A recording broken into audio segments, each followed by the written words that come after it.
Hello, my name is Keith Thompson. I'm president of Asheville Civitan Club this year. I'd like to invite each and every one of you to join us for the upcoming television series Spirit of Civitan TV. It's going to be on URTV, and we're going to be covering some of the important issues affecting our community. We're going to be meeting some of the civic leaders who are making a difference every day in the lives of our community and making things better for our children and grandchildren, making this a better place in which to live. So we hope you will be able to join us and watch our series as it comes forward. Thank you.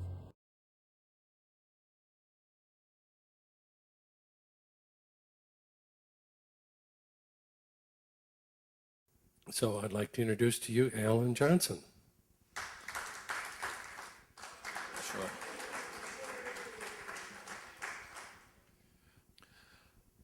Talk about Asheville City Schools, and we're changing.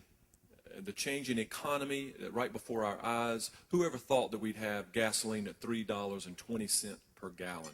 Outrageous. And I certainly hope this young gentleman who made his remarks about the future of alternative fuel, I sure hope it comes to pass. But we're certainly in changing times, and I've got some information. I want to show you how our school system is changing to meet these. The 25% of the population in China with the highest IQs is greater than our total population in North America. In India, it's the top 28%. They have more honors kids than we have kids. When you put it on a scale, that tells you where we are in our country and where we're headed. The U.S. Department of Labor estimates that today's learner will have 10 to 14 jobs. 10 to 14 jobs by the time they're 38. I mean, as we look back over our careers and you and versus me, this is unbelievable. Kids are going to have 10 to 14 jobs by the time they're 38. Our economy is changing before our eyes. One out of 4 workers today is working for a company that have been employed for less than 1 year, 25%. So the school districts and the school systems are trying to prepare students for jobs that don't even exist at this point, using technologies that haven't been invented in order to solve problems we don't even know that are problems yet. This information, and I would suggest if you have time, by Carl Fish, this is a presentation, Shift Happens. If you want to go home, Google it. That's what it called. But it's very futuristic. And people said, are you sure you spelled that right? So, but we did. We also pulled some information of what our voters are telling us, 21st century voters. So this was done back in last year by Peter Hart Researchers, 800 voters nationwide, and we wanted to get some information. What are these folks thinking now in 21st century? Almost 100% agree that 21st century skills are important to our economy. Certainly what Wall Street is thinking. We need to be 21st century future thinking. 80%, the things students need to learn today is very much different than 20 years ago. 60% say schools are not keeping pace with changing trends.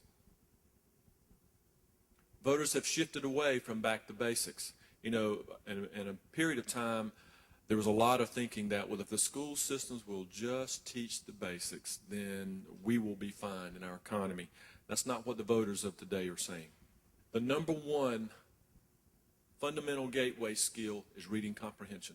Teaching our children to read and comprehend what they read. We know that is the most important skill we need to teach our students coming through, whether kindergarten all the way through high school. If students can't read, they certainly can't do math. They can't do complex problem solving. So that's what we're focused on, is comprehending. These are some of the skills by these voters. 75% on a scale 9 to 10. Reading comprehension, most important, followed by technology skills, critical thinking, all the way down through lifelong learning. Where jobs are. This was a trend 94 to 2004 by the New York Times. And these are people skills, emotional intelligence. During that time, there were jobs being created in financial services and registered nurses, which is still a big part of today. Imagination, creativity. You see a lot of jobs in designers, hairstylists, cosmetology. And this is analytic reasoning. You see where the jobs of legal assistants, electronic engineers are still important. Look at computer operators. That's a negative. More of the computerized industries now through software, very little of computer operators. Under formulaic intelligence, in this 10-year period of time, look at secretary and typist. If we are training students to be secretaries and typists, that's not the direction we need to be heading. Manual dexterity, we all know that a lot of the industries which have the textiles, sewing machine operators, and those types of jobs are no longer with us. However, the growth in these areas are not as high as in some of the others, but what's misleading here is that we still need folks to do tool and die and butchers and lathe operators, just not at the rate that some of the other areas. And who are we? So how is Asheville City? We take this information. So what is a school district? What are we doing to try to address some of these areas? The school system, we have 5 magnet elementary schools. We have 1 5-star preschool serving about 180 students, and 90% of these children are what I call at promise or free and reduced lunch. Preschool, we have 1 Asheville Middle School. We have Randolph Center Alternative School. We have Asheville High School, with a small school within that called School of Inquiry and Life Sciences. Our demographics of our school system from 91-92 to this current school year, we're losing students. We've lost about 800 over that period of time. What we're finding is that the economy at this point and the cost of living in the city, as parents move out of the city, folks moving into the city can't afford the real estate. You know, when parents move with them, they bring the children, but very few of them can afford to live in Asheville City. So that's what we're finding as parents are leaving us. And this, if you overlaid this across many of the urban areas in our state and across the nation, this is not different than what you find there. A lot of the inner city folks are moving to other areas because of the cost. This is ethnicity. We still have about 1,900 white students in our school system, 1,200 African Americans, 278. Our third largest group are multiracial children. 5-year Hispanic enrollment. This is nothing new to our state. And our school system is not growing at the rate that it is for other areas, again, due to the cost of living in the city. Socioeconomics. We are a school system of about 3,700 students, and nearly half of all of our children are free and reduced lunch, which is a very poor. We serve pockets of our city that are very poor, as you know, in the housing developments, and we also have a large segment of our children who are from very wealthy families. So we've got children from a variety of backgrounds. Special needs, we have nearly 500 students that are exceptional children. These are special needs population. Over 12.8% of our entire school system is children with special needs who need special attention in order to perform at grade level. What's another interesting is autism. Asheville City Schools leads the state in percentage of autism in our school system.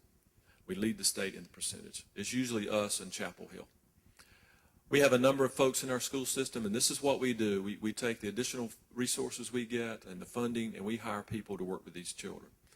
We have a lot of locally paid teachers, locally paid support, teacher assistants, and others. This is our budget. This school year we have a $53.5 million school system for budget. So the funding for Asheville City, thank you. Thank all of you and thank the community for this. We get about 42% of our funding from state and 38% from local.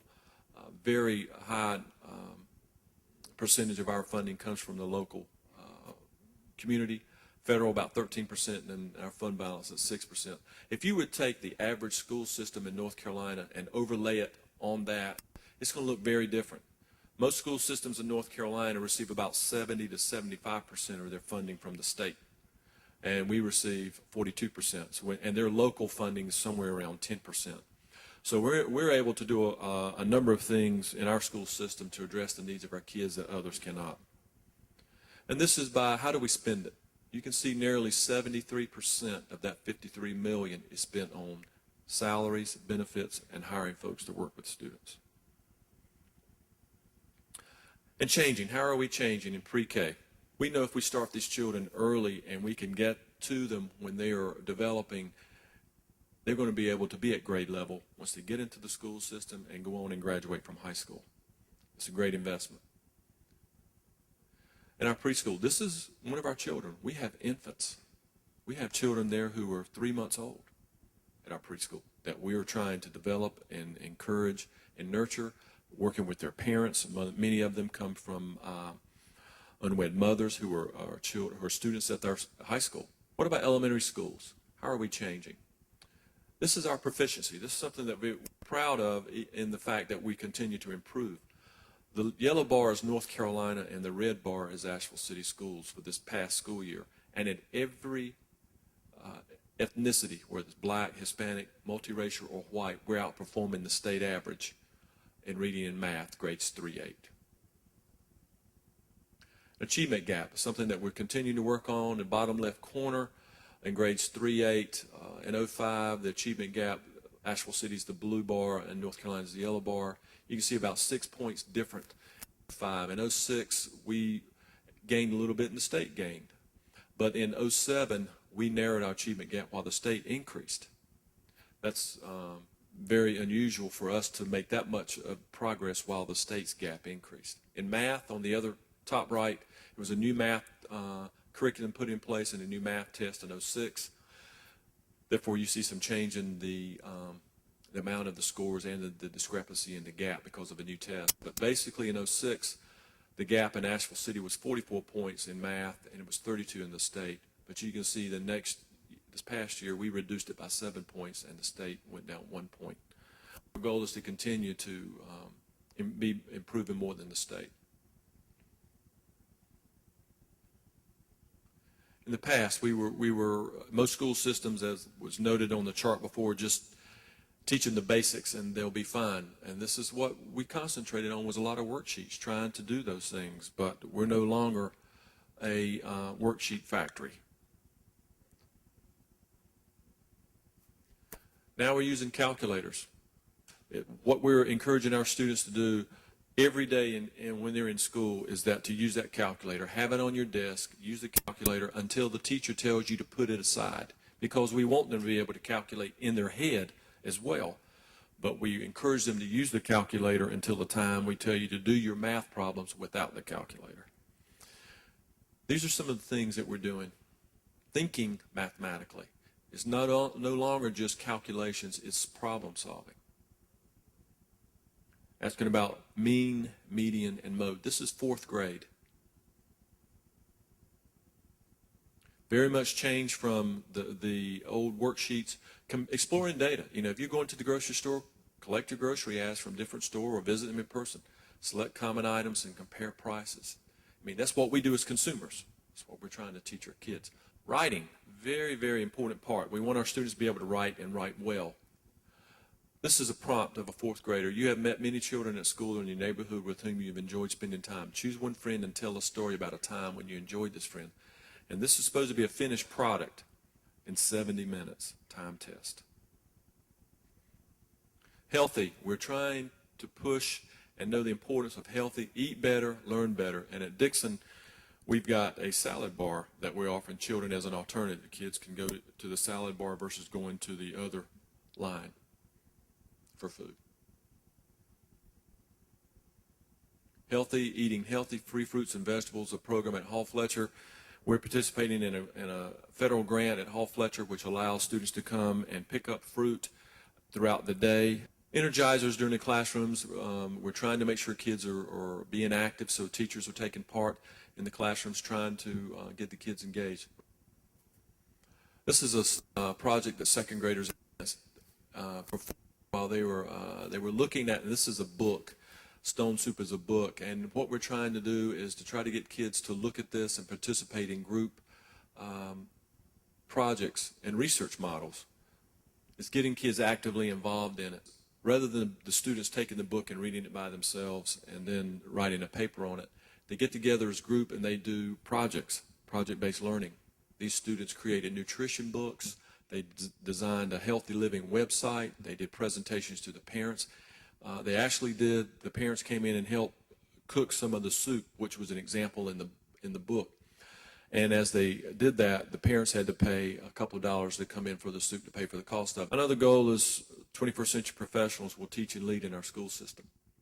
Literacy coaches is a big part of what we're doing now that we did not used to. These are master teachers who are helping new teachers. They're mentors for new teachers coming in, working with them, ministering the language and literacy program, our math or science. They do model lessons.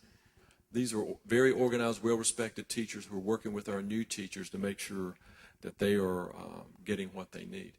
We're using a system-wide research model. It's called Super 3. It's really discovering ways to teach research every day.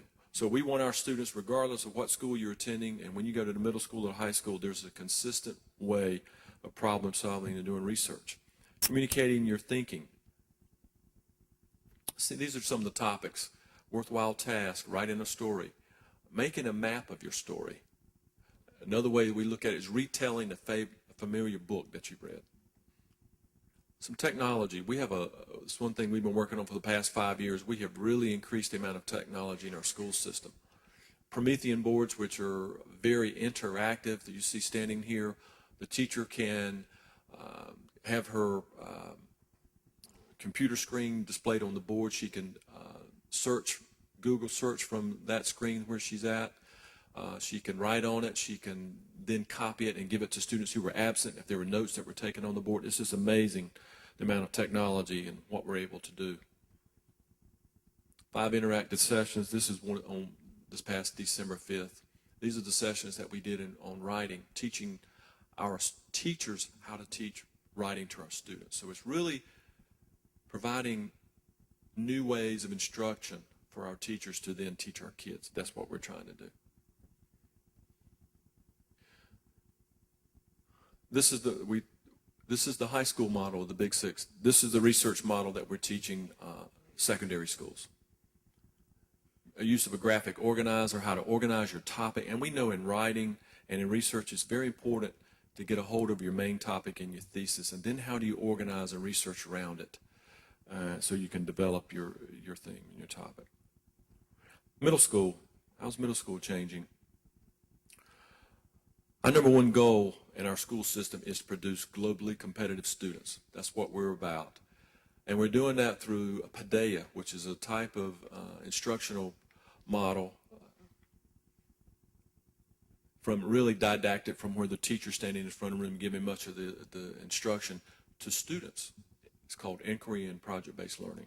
Middle school did one called the Rainforest. This is an example of the PADEA Coach Project. Rather than a student or a teacher handing out a worksheet, a couple of pages of worksheet that says the Amazon rainforest, the kids read it and then try to discuss it, they had to research it as a team. They broke it up into several components, as you'll see. Integration of social studies, math, technology, science, language arts, and visual arts. So the entire team took this topic and broken it up into where they're going to research, and you'll see it as it comes forward, the type of topics. It really had a way of dividing it all out, and then it brought it back to a very complete picture. We had the student to present to the Board of Education what he learned about this, and it was amazing because he did a compare and contrast the Amazon rainforest to Asheville, North Carolina. He did some examples of the soil, the acidity in the soil in the rainforest versus Asheville. Those kids would not have got that level of information from reading a handout. That's how we know we're on the right track here. Randolph Learning Center is our alternative school. We're continuing to work there to make sure any students who need special help are receiving it.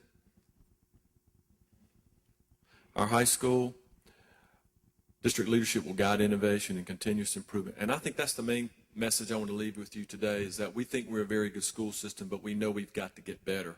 We've got to change, and continuous improvement is what we're after. Our task force was a major driver in us taking a close look at what we're doing. We had a year-long task force made up of citizens, teachers, parents, students, and these are the 5 goals that we came out at that particular time. We were asking questions about how can we get all students to graduate on time? How can we get more students to take advanced and honors courses? So we came up with expanding our current academic literacy program, expanding the AVID program, which we've done, and a freshman transition program we've implemented for 2 years now. It's going well. Keith has been very helpful in that. Keith, thank you for all your support and leadership. An advisor-advisee program, and then service learning and work-based programs is something we're after as well. We want to improve our graduation rates. Graduation requirements have increased. You hear a lot about rigor, relevance, and relationships, and those three do matter for kids. We've got to have the rigor. It's got to be relevant. Why am I doing algebra? It's got to be relevant. They got to see the importance of it. And then relationships with teachers, new core academic requirements, and then smaller school environments. Here's some data I wanted you to see. Asheville City is the yellow bar and from '06, and then Asheville City is also the red bar in '07. So this is a snapshot of 2 years, but you can see each subgroup has performed better this past school year than we did before. That's the way we want to see this data trending upward. Well, how do we compare against, when we look at our North Carolina? North Carolina is the yellow bar on the left, Asheville City is the light green bar. Here again, all students are above the state average and all subgroups above the state average for graduation. So if you look back at our reading and math, we're above the state average, and our graduation information, we're above. SAT scores. Asheville City is the blue bar on the right, North Carolina the yellow, and the USA is the orange. We're above the state and the national average SAT scores past 5 years. Career Technical Ed program. You don't hear a lot about this, but I want to put this slide in here so that we know that all students are not going to college. What about students in vocational programs? What kind of education are they receiving? If you look on the bottom left, in 2002 and 03, our school system ranked, out of 115, we ranked 103rd. We were not doing well. 47.9 of the kids were proficient in our school system and vocational courses. So you can see we trended that line upwards from 47.9 in 0203 to 59.1, held steady 59. Then we jumped to 72 and then 73.3. We're now above the state average and the regional average in our vocational programs. Future Ready Core, this is the new standard course of study and graduation requirements that was passed by the State Board of Education, which is going to be a big change in that mathematics, all students at this point are being required to take Algebra 1, Geometry, Algebra 2, and one above Algebra 2. And we have, and then 2 units of a foreign language. So those are going to be very challenging for us to meet across the state. Students do a graduation project, research paper, a product, portfolio, and a presentation. And it sets up this situation of core academic versus career technical education. We don't think it should be an either or. We think it should be a blend and allow students to have choice of either curriculum. Our CILSA is a small school project. We have about 62% white students and 38% African American and or minority. And it's an integrated curriculum focused on life sciences, Big Six model, habits of mind, project-based learning, which you've heard me mention. Focused on rigor. All students are in honors level courses here. This is a new thing for us, and we've got growing pains with it. Some of the students were not ready for the amount of rigor that's required, but all 106 students in CILSA are honors level. And goal 5 is we want to be efficient and accountable. This is what we're after. Classroom without walls. Students are empowered, highly engaged, taking responsibility, practicing ethical use of information technology. That's one we need to focus on. Ethics, publishing content, and making significant contributions to the community. Here's another one in our high school task force. Our parents and community, I think, are very supportive and are pleased with us offering the standard course of study, but they want us to get better and offer more, expand it to a real-world curriculum, offer more than just the minimum. This is a chart of our honors and advanced placement courses at Asheville High School. As you can see, not very well at the bottom of the types of courses. The white bar indicates the number of white students taking that particular course, and the black part of that is African Americans taking it. So what we'd like to see is a lot more students taking, we want more students taking honors and advanced classes, and we'd like to see more diversity as well. And then striving for 100% graduation rate, and we think we're well on our way. We're above 80% now. Closing the digital divide. This is something that we're going to be challenged with. We talk about our economy changing. All of our schools are connected, fiber optic cables. We have over 3,000 internet jacks, 2,000 Cisco ports, over 1,600 computers, 480 phones with voicemail. But we know for our students, we've got to be able to make sure they have access to this once they go home. And in communication with our parents and community, we're always looking at how can we get better through our website, Housing Authority newsletter or Connect Ed, and as far as and radio as well. So I'd like to know the percentage of your high school seniors that graduate and go on to college. it's a high number when we talk about college, either 2-year or 4-year. We are somewhere in 80% at that point of the number of our graduating seniors who go on to either 2-year or 4-year colleges. I don't have that in front of me. That's something I need to put in that presentation. Good question.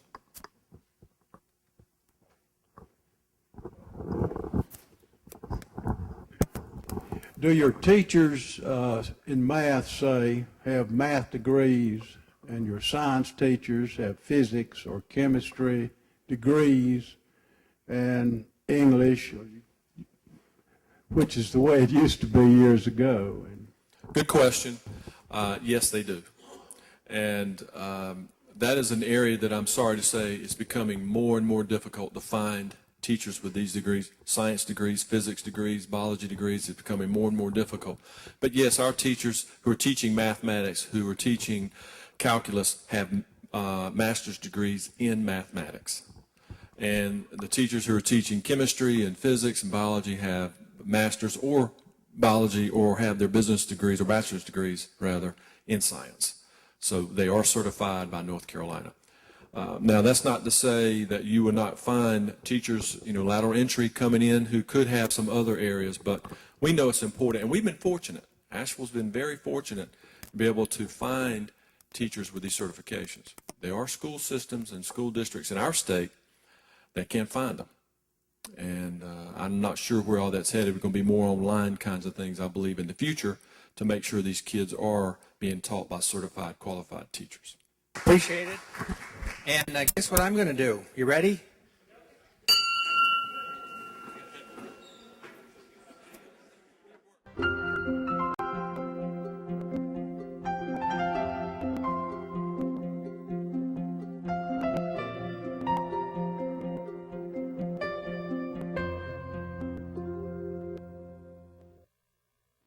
Hi, I'm Jake Delhomme, quarterback for the Carolina Panthers. Since 1950, Civitan has been committed to improving the lives of people with developmental disabilities. That commitment continues today through Civitan's involvement in summer camps, vocational programs, and Special Olympic Games for great people like my cousin Kevin. Help me and thousands of other Civitan members make a difference by volunteering in your local Civitan club. Together, we can score a touchdown in your community.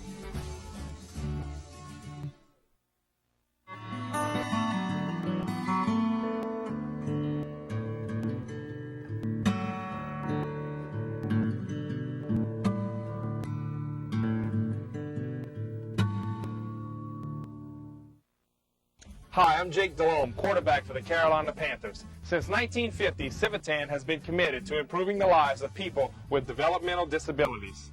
Today, scientists at the Civitan International Research Center work with the latest technology to create innovative therapies and treatments for people like my cousin Kevin. Contact your local Civitan club today to find out more, or visit us on the web at civitan.org. Together, we can score a touchdown in your community.